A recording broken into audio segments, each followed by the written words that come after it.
Enjoy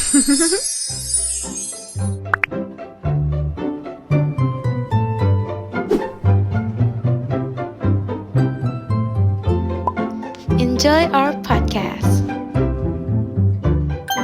Like, subscribe, comment, and share. Halo semuanya, kembali lagi bersama aku di podcast Himatantra. Gimana nih kabarnya kalian semua? Aku harap kalian pada baik-baik semua ya. Dan kalian pada sehat dimanapun kalian berada. Mungkin bagi kalian semua yang baru join di episode kali ini, kenalin namaku William Oktani Tamara dari jurusan Business Accounting Angkatan 2022. Dan seperti yang kita ketahui, kesehatan itu adalah salah satu hal yang penting untuk kita semua. Oleh karena itu, pada kesempatan kali ini, kita akan mengangkat tema Taklukkan Perkuliahan, Jaga Kesehatan Mental dan Fisik. Tentunya untuk tema kali ini, kita juga mengundang seorang narasumber yang sangatlah cocok. Itu adalah Ceoka. Halo semuanya. Halo Ceoka, mungkin bisa nih Cece perkenalan sedikit nih kepada mereka semua. Oke. Halo semuanya, perkenalkan nama aku Yoko Berfania. Aku bisa dipanggil Yoko. Dan aku sebagai mahasiswa dari jurusan Business Accounting Angkatan 2021. Nah mungkin kan kalau misalnya aku tahu nih ya, Cece kan sekarang lagi menjabat sebagai Ketua Himatantra kan ya bener nggak Bener. Nah aku denger itu kan lumayan berat nih ya, agak lumayan lagi sih, pasti kan berat. Apalagi Cece juga harus membarenginya dengan perkuliahan. Nah mungkin kita boleh nih ngomong-ngomong dikit-dikit mengenai kesehatan mental dan fisiknya gimana Cece setuju nggak? Boleh. Nah, mungkin bisa dimulai dengan pertanyaan pertama itu adalah apa sih arti dari survival mode menurut Cece sendiri? Oke, survival mode ya. Kalau menurutku sendiri itu ada suatu kondisi di mana kan kita membahas dari aspek akademik dan juga sama mahasiswa gitu ya. Jadi menurutku itu survival mode itu di mana mahasiswa itu bisa sedang dalam kondisi untuk bisa mempertahankan tingkat ketekanannya dia dari akademiknya dia maupun dengan kehidupan lainnya maupun dari kehidupan pribadinya juga ataupun dari kesehatan mental maupun juga dari kesehatan dari fisiknya dia juga. Menurut Cece kenapa sih hal ini tuh penting dan urgent banget gitu harus kita bahas? Menurutku penting banget ya, karena kan pasti ada transisi di mana waktu saatnya mereka masuk dari SMA, dari ke perkuliahan itu kan pasti ada kayak hal-hal yang sangat-sangat berbeda banget dan pasti butuh adaptasi yang besar juga gitu kan. Karena kan pasti ada perbedaan nih di kehidupan dari SMA maupun kehidupan di perkuliahan gitu kan. Dan pasti juga banyak yang bisa dibilang kayak culture shock juga gitu kan, harus menyesuaikan diri juga, harus bisa beradaptasi secepat mungkin gitu. Terus juga harus bisa mengontrol biar semua itu bisa stabil gitu. Membahas tentang perkuliahan ya bagaimana sih caranya Cece untuk mengatasi perkuliahan dan juga tekanan mental maupun tuntutan akademik? Karena seperti yang kita ketahui kan hal itu kan sangat mempengaruhi kesehatan mental sama fisik kita dong tentunya. Apalagi Cece sekarang lagi di semester akhir, bener nggak Cece? Bener. Oke, caranya ya. Kalau dari menurutku sendiri sih pintar-pintarnya ini ya time management gitu ya. Karena kita kan pasti semuanya tuh ada namanya kesibukan yang mungkin kita udah planning kan atau mungkin hal-hal yang mungkin tidak terduga gitu kan. Nah, caraku adalah karena aku orangnya misal tipe-tipe yang kayak J, kalau di MBTI itu kayak J itu karena ya suka mengatur kayak memplanning kedepannya mau ngapain nih, schedule mau ngapain gitu. Contohnya tuh aku bisa pakai Google Calendarku juga, terus mungkin to-do listku ada apa aja. Jadi aku bakal ngeset nih, kira-kira hari ini atau besok atau mungkin udah minggu depan aku udah bakal ngeset kayak aku mau ngapain atau mungkin to-do listnya. Terus juga dari deadline-nya juga aku lihat nih priority-nya yang mana, yang urgent yang mana juga gitu kan. Jadi aku bisa ngeset yang prioritas yang ini, urgent ini gitu. Dan aku bakal menyesuaikan ke diriku juga sendiri gitu. Kayak apakah aku sanggup untuk kayak dengan aktivitas satu hari itu kayak gitu. Kalau menurutku ternyata aku dalam keadaan kondisi yang kayak gak siap untuk full day dengan aktivitas yang sepadat itu, ya bakal aku adjust lagi. Kira-kira bisa diselingin di mana lagi sih gitu. Jadi aku lebih menyesuaikan fleksibilitasnya itu ke diriku sendiri gitu. Apakah aku kayak aman dengan kegiatan yang sesibuk itu atau mungkin ternyata masih belum aman nih, ya aku bisa adjust lagi gitu. Kalau misalnya aku denger ini ya, itu dari MBTI itu J kan, bener kan ya? Iya. Itu sama banget kayak aku dong, aduh. Oh, Aku juga, iya? iya bener banget sih. Apalagi aku juga orangnya suka nge-planning dulu nih, apa yang prioritas sama apa yang bisa dialihkan terlebih dahulu. Nah, mungkin ini C, bagaimana sih cara Cece bisa mengetahui kalau seseorang itu terkena gejala stres atau mungkin kelelahan secara mental C?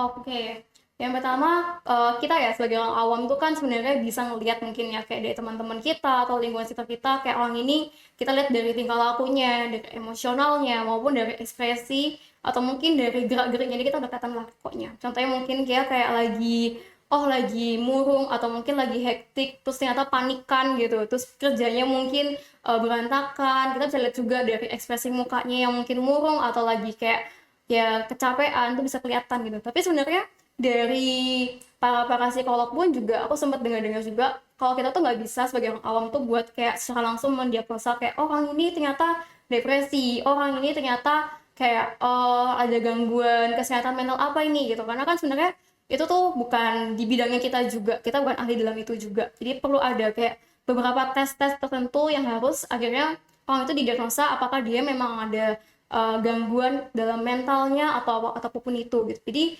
sebenarnya balik lagi gitu. Tapi kalau misal kita sebagai orang awam pun bisa melihat itu lah ya. Kalau ada something dari teman-teman kita, misal kayak teman-teman kita lagi murung nih, lagi ternyata pikirannya kacau, kan pasti kelihatan banget lah ya gitu. Dan pasti kita juga bakal berpikir oh mungkin dia lagi hektik, oh dia lagi tertekan akan apa. Terus juga bisa lihat kayak oh dia ternyata ini ya tertekan, terkena mentalnya juga, lagi down dan sebagainya.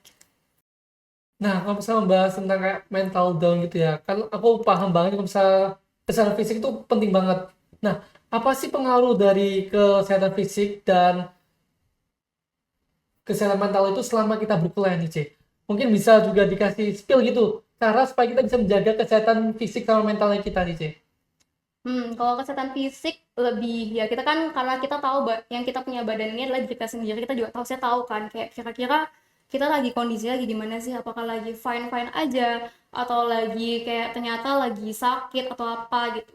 Dan itu juga menurutku sangat penting karena kan pasti balik lagi kalau misal kita lagi beraktivitas ya kita nggak ngomongin mungkin akademik aja tapi misalnya aktivitas apapun itu kalau misal ternyata kita merasa contohnya hal simpel kayak flu batuk pasti kan bakal sangat mengganggu gitu ya dan pasti kita juga nggak nyaman nih untuk beraktivitas secara leluasa gitu jadi kita harus bisa pintar-pintar kayak memperhatikan diri sendiri juga gitu kayak kita gimana sih kondisinya saat ini lebih ke peduli ke diri sendiri jadi jangan hanya memprioritaskan mungkin orang lain ataupun kayak kegiatan kita gitu untuk kalau kesehatan mental itu juga baik ke diri sendiri juga gitu kan kayak kita yang tahu kondisi kita kayak gimana kayak oh kita ternyata lagi sangat hektik atau mungkin kita tertekan atau mungkin kita stres gitu itu juga kita bisa sebenarnya tahu dari kita sendiri kita lagi merasa apa dan itu ya pasti juga bakal berpengaruh juga ke dalam aktivitas kita juga ke depannya.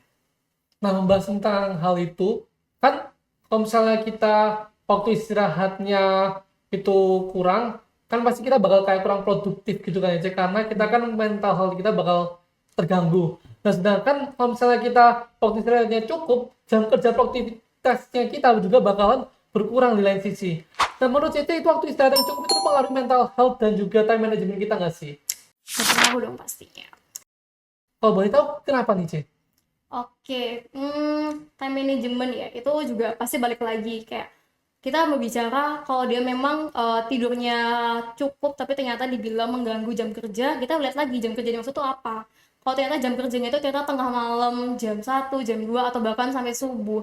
Itu sebenarnya menurutku bukan waktu yang efektif dan juga efisien juga dan tepat juga untuk kita melakukan aktivitas gitu kan. Termasuk mungkin mengerjakan sesuatu hal yang cukup krusial gitu. Karena balik lagi tubuh ini kan udah disetting dari awal gitu ya misalnya kayak oh tidur yang cukup tuh berapa lama minimumnya oh ternyata jam berapa harus tidur walaupun ternyata kita kondisinya nih masih kayak oh ya aku kuat nih untuk kayak bisa mengerjakan sampai begadang-begadang kita nggak merasa ngantuk kita nggak merasa kayak letih lesu tapi tubuh kita ini sebenarnya di dalamnya tuh sudah kayak memberikan respon ataupun kayak semacam warning gitu lah ya kalau kita tuh butuh istirahat karena emang waktunya untuk istirahat gitu dan itu justru malah berpengaruh ke kesehatan kita juga baik mental maupun fisik secara tidak langsungnya gitu.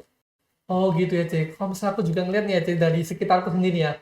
Nah, salah satu cara buat kita menjaga kesehatan mental itu ada dengan cara nge-join komunitas atau organisasi kampus. Kalau dari Cece, gitu bener nggak, Ce? Menurutku sendiri benar sih ya, karena aku orangnya tuh tipe yang kayak suka menyibukkan diri dan suka mencari kesibukan juga gitu. Jadi walaupun di hari libur pun ini gitu ya, walaupun kayak kemarin lebaran gitu, itu juga aku pasti kayak bingung mau ngapain, aku juga nyari kesibukan. Tapi kesibukannya pasti beragam gitu, nggak yang cuman itu aja, atau mungkin belajar terus, atau mungkin panitia terus. Tapi juga aku bakal nyari kesibukan lainnya yang menurutku sangat membantu aku bisa merefresh diri juga gitu, dan itu menurutku sangat membantu banget gitu. Jadi kita bisa juga kayak join organisasi ataupun juga komunitas, karena bagiku gitu ya, karena aku orangnya sangat mudah bosan. Jadi kalau misal dituntut untuk hanya kayak datang ke kampus, kuliah, pulang, itu aku malah justru kayak membosankan banget bagiku. Jadi aku lebih senang kayak berinteraksi dengan kayak dosen-dosen ataupun mahasiswa, yaitu melalui dengan organisasi dan juga kepanitiaannya gitu. Dan walaupun ya kayak kamu tahu lah, sebenarnya kalau misalnya kita di organisasi atau kepanitiaan, gak menutup kemungkinan adanya kayak masalah atau yang bikin kita kayak kesel juga atau kayak capek bahkan. Tapi menurutku itu juga hal apa ya, hal yang menyenangkan tersendiri gitu, karena dibalik kita capek atau apa, dalam diri kita juga merasa kayak enjoy juga gitu kan, bisa melakukan hal itu gitu sih, Bill. Oh gitu, Ce. Kalau misalnya dari Cece sendiri, gimana sih cara kita bisa memotivasi diri sendiri supaya bisa tetap menjaga kesehatan mental nih, Ce, maupun kesehatan fisik? Oke, memotivasi diri ya. Balik lagi ke ini sih, kalau aku sendiri menetapkan ke mindsetku sendiri gitu ya. Kayak aku mau tujuan ini mau ngapain sih kuliah? Oh, aku mau ngapain sih tujuan ini buat masuk organisasi ataupun kepanitiaan ataupun kegiatan lainnya nih gitu. Aku bakal memfokuskan ke situ. Jadi kalau misal aku udah merasa kayak jenuh atau kayak capek atau kayak udah letih gitu, aku bakal nginget lagi, ayo dong semangat, kayak tujuanku ini belum tercapai loh gitu. Karena kayak eman juga kan kita udah ngelakuin sampai di titik tengah, tiba-tiba kita berhenti karena kita udah capek atau apa, ya anggapannya kayak yang udah kita lalui itu juga sia-sia juga gitu. Jadi lebih ke merimain diri sendiri juga buat kayak fokus kita tuh apa sih, tujuan kita tuh apa, sampai kita ngelakuin hal tersebut. Itu sih yang jadinya motivasi dalam diri kita juga. Kalau misalnya aku lihat dari backgroundnya Cece nih kan ikut organisasi dan lain-lain kan ya, kan aktif banget nih. Kan pastinya tentunya peran sosialnya ini kuat banget, bener gak, Ce? Benar-benar. Nah, mungkin bisa dijelasin nih, Ce, gimana caranya dari tebarnya dukungan sosial itu bisa meningkatkan kesehatannya Cece? Dukungan sosial ya. Yes. Kita mungkin lebih balik lagi, pertama kita bicara tentang manusia. Manusia kan juga makhluk sosial, kalau teman-teman tahu ya. Dan makhluk sosial pun juga saling bergantungan satu sama lain dan mempengaruhi satu sama lain juga. Jadi menurutku kayak itu sangat berpengaruh banget gitu, karena dengan kita bersosialisasi dengan teman-teman kita ataupun dosen ataupun keluarga ataupun dengan family kita, saudara-saudara kita, orang tua kita, itu juga sangat membantu banget gitu. Walaupun sebenarnya ada nih teman-teman yang mungkin merasa kayak aku orangnya tertutup, orangnya introvert, tapi pasti dalam diri pun juga merasa pengen dipedulikan juga sama orang lain juga gitu, pengen dimengerti sama orang lain juga. Jadi menurutku itu juga hal yang penting juga gitu. Terus kalau dari aku sendiri, aku merasa kayak sangat penting lainnya itu karena ya kita selalu bisa mempengaruhi dengan hal positif gitu.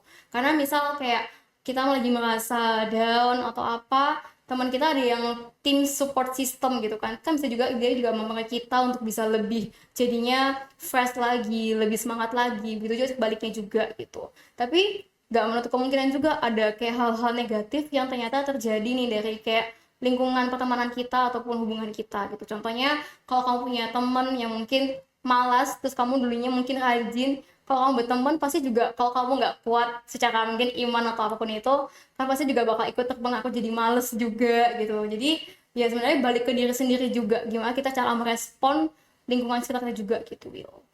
Oh gitu ya, Ce. Nah, aku juga penasaran nih, Ce. Kan kita kalau misalnya bilang tentang jangka waktu berkuliah, Cece udah lebih lama dong dari aku, kan udah 6 semester, bener nggak, Ce? Iya, betul. Nah, gimana sih cara Cece supaya bisa mengembangkan habit yang baik nih, Ce? Untuk tidak hanya selama di berkuliah ini, tapi bisa untuk secara kedepannya lagi nih, Ce.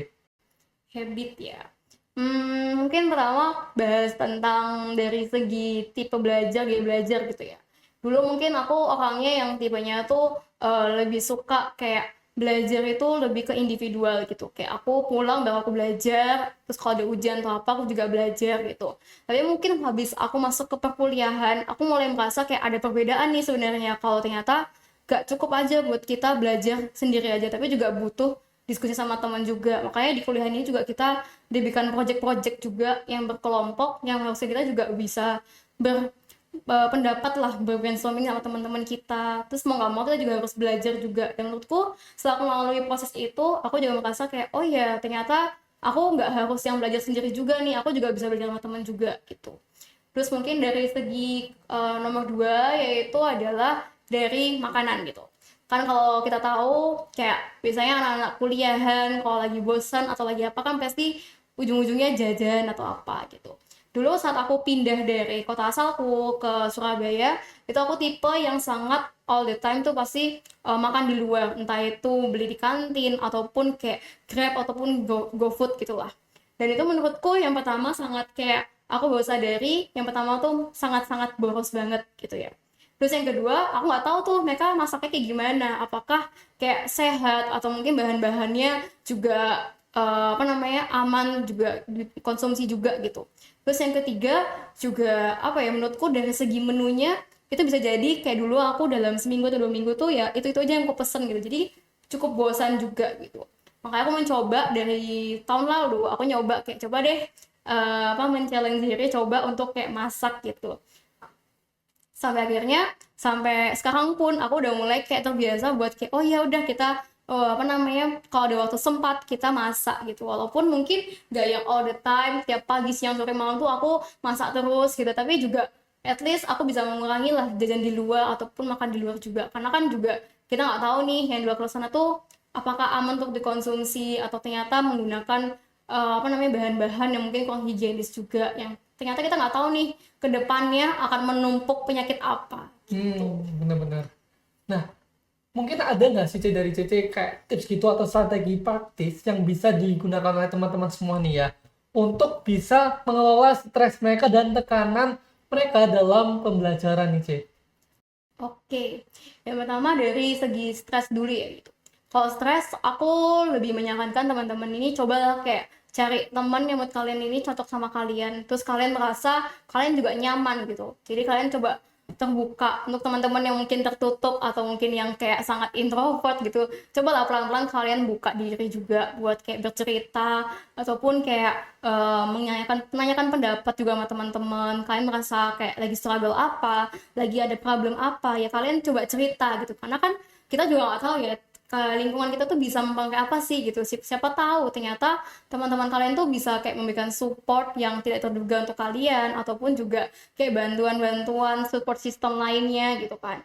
Dan itu justru menurutku kayak sangat berpengaruh banget sih ke kita, karena menurutku ya seorang yang sangat tertutup banget pun pasti dalam hati kecilnya juga pengen dipedulikan orang lain juga gitu. Jadi cobalah untuk dari diri kalian masing-masing coba untuk kayak terbuka juga gitu. Jadi nggak cuman kayak sendiri tuh terus ke kampus hanya untuk kayak oh ya udah kerja kelompok gitu terus nggak ngapa-ngapain gitu, karena menurutku ya selagi kita punya dikasih kesempatan untuk kayak berrelasi dengan sebebas mungkin ya kenapa enggak gitu.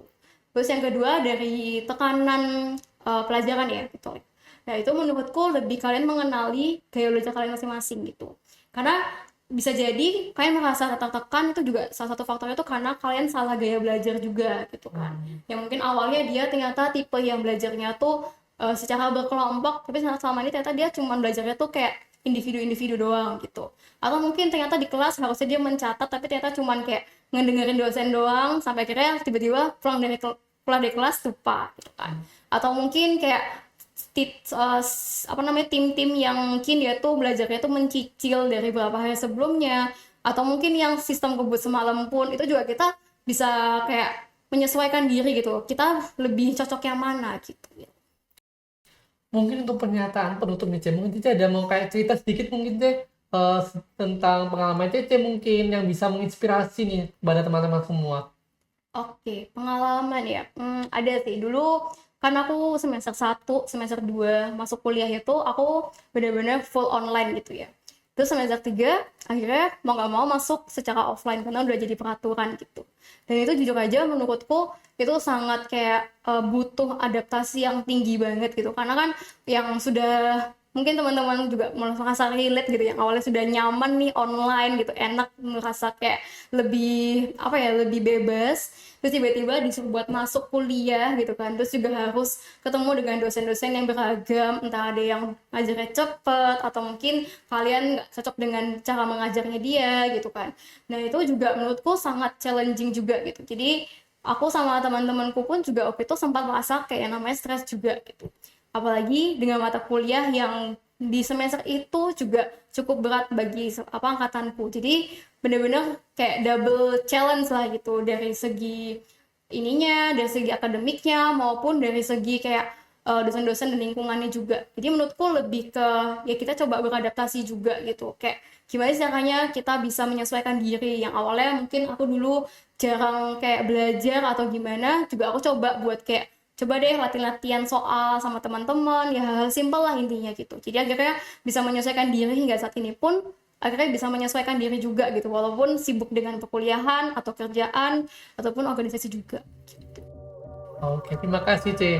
Nah teman-teman semua, pernyataan tadi akan menjadi pernyataan penutup, dan sekaligus aku juga ingin mengucapkan terima kasih pada C Yoke karena sudah mau mengucapkan dan menyempatkan waktunya nih untuk menjadi narasumber kita kali ini.